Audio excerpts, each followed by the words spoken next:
impianti.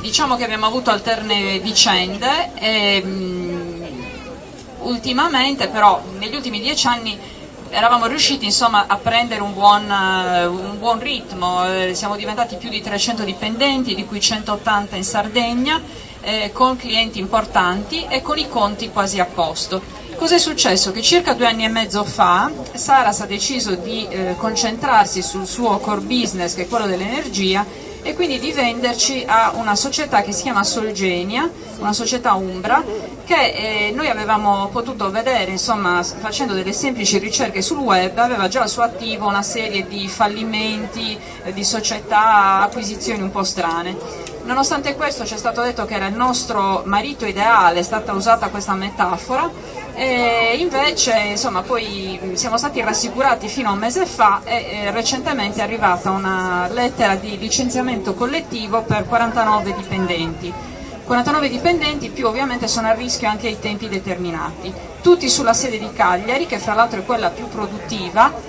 Di conseguenza insomma non capiamo bene che strategie ci siano, quindi la nostra paura è anche che in mancanza di strategie licenziare queste quasi 50 persone non avrà senso, perché non risolverà niente, quindi poi sarà necessario prendere altri provvedimenti fino alla totale distruzione. Quindi siamo molto preoccupati per questo, ci hanno informato i nostri colleghi dell'RSU che c'è stato un incontro oggi in Confindustria, abbiamo provato a chiedere il contratto di solidarietà, quindi sacrificarci un po' per comunque cercare di lavorare, tenere in piedi l'azienda in attesa che magari anche le istituzioni ci aiutino a cercare un partner che sia più affidabile, però l'azienda ha confermato mobilità o al massimo forse cassa integrazione. Quindi questa è la nostra situazione e vi ringraziamo per la solidarietà. Però c'è un lato positivo, cioè siccome siamo anche un po' creativi, un po' artisti, un nostro collega qui presente, Giuseppe, ha scritto di recente una poesia che volevamo condividere con voi e che riassume, una poesia in sardo, che riassume il nostro stato d'animo e la nostra situazione. Grazie Ilaria, grazie al presidio di Viale Trento per averci ospitato qua.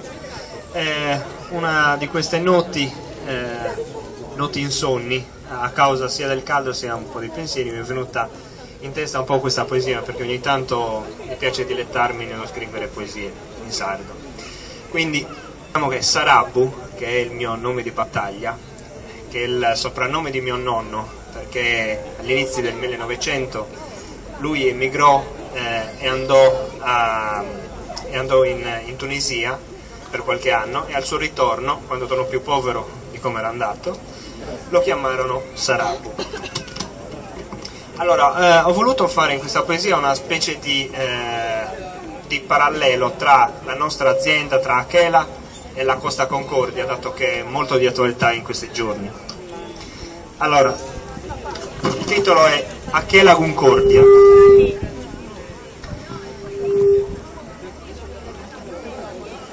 In pompa magna dai Macchiareddu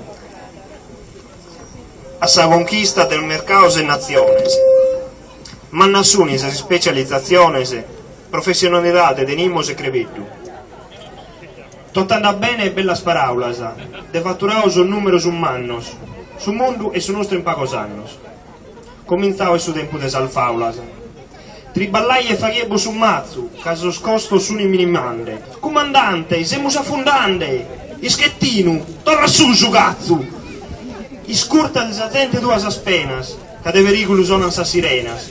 Partio sposo mondo a Sarrembaggio, reduios a pedire salvataggio.